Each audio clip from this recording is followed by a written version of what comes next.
Padang. Nah, ini akan berbagi satu resep yang menggunakan telur familiar mungkin di rumah makan Padang, dan ini tebel juga padat. Nah, rahasianya bagaimana cara masaknya? Kita langsung aja ke cara membuatnya. Selamat menonton, jangan lupa subscribe dan like juga video ini. Happy cooking. Pertama, teman-teman siapkan dulu di sini wajib pakai daun bawang. Jadi banyaknya daun bawang yang dipakai ini kurang lebih 50-60 gram atau 3 batang daun bawang, iris setipis mungkin. Jadi jangan terlalu tebal, jadi biar nanti hasilnya ketika kita potong dia tidak menjadi jelek gitu. Biasanya kalau terlalu tebal nanti pas kita potong antara yang satu dengan yang satunya lagi kita potong nanti terbawa daun bawangnya, jadi nggak bagus hasilnya. Nanti kalau udah diiris seperti ini, sisihkan dulu. Lanjut setelah itu, nah di sini rahasianya kalau yang Uni tahu itu biasanya menggunakan daun kunyit, bukan daun jeruk. Tapi kalau teman-teman mau pakai daun jeruk sih boleh-boleh aja. Cuman kalau yang versinya rumah makan Padang itu lebih sering menggunakan daun kunyit. Boleh pakai 1 lembar atau 2 lembar. Jadi itu selera masing-masing aja. Atau memang nggak suka silahkan di skip aja daun kunyitnya atau diganti daun jeruk. Lanjut juga di sini Uni menggunakan bawang merah kurang lebih 8 siung. Dan yang khas itu sebenarnya kalau orang Padang selalu menggunakan bawang merah yang diiris untuk telur dadarnya.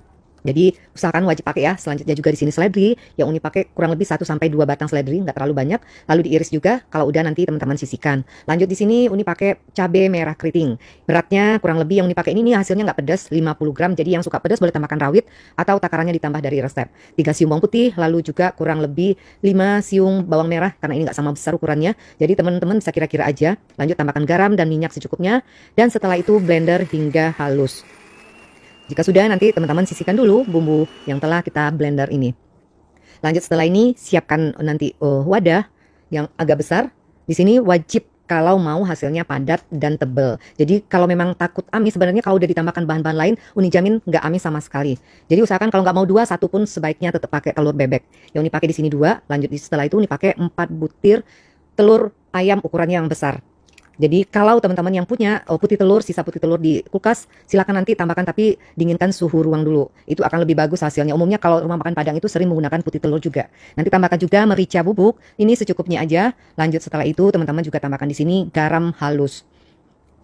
Nanti boleh sebenarnya untuk bumbu halus teman-teman mau pakai kemiri sedikit boleh juga ya. Dan seterusnya tambahkan 1 sendok makan tepung beras. Lalu 2 sendok makan tepung terigu. Ini pakai yang protein sedang. Jadi yang nggak mau pakai tepung beras sebenarnya juga nggak apa-apa, cuman kalau pakai tepung beras itu hasilnya lebih memadat. Lanjut setelah itu nanti teman-teman bisa di whisk dulu, dicampur dengan menggunakan whisk aja atau dengan garpu juga nggak apa-apa sampai nanti gumpalan-gumpalan tepungnya sampai benar-benar nggak ada lagi.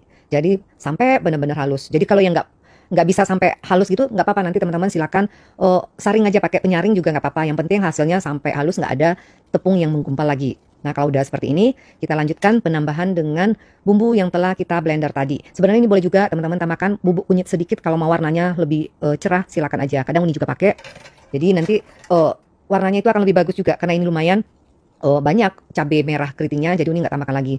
Lalu kalau udah rata setelah tambah bumbu yang dihaluskan tadi, teman-teman silakan tambahkan yang kita iris, bahan yang diiris semuanya.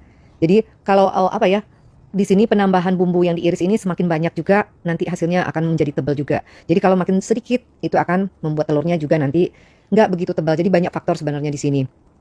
Jadi kalau mengaduknya ini jangan sebentar udah rata langsung berhenti, jangan, sebaiknya biarkan dulu sedikit bawangnya pecah-pecah setelah kita iris, jadi menyatu dengan telurnya. Itu akan membuat telurnya juga nanti tidak amis. Biasanya yang bikin amis itu bumbu dengan telurnya belum merata.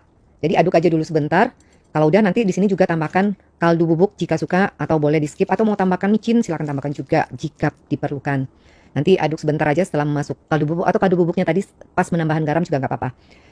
Lanjut di sini gunakan wadah, kalau sebisa mungkin punya teflon pakai teflon. Tambahkan minyaknya nggak perlu terlalu banyak ya kalau untuk ini.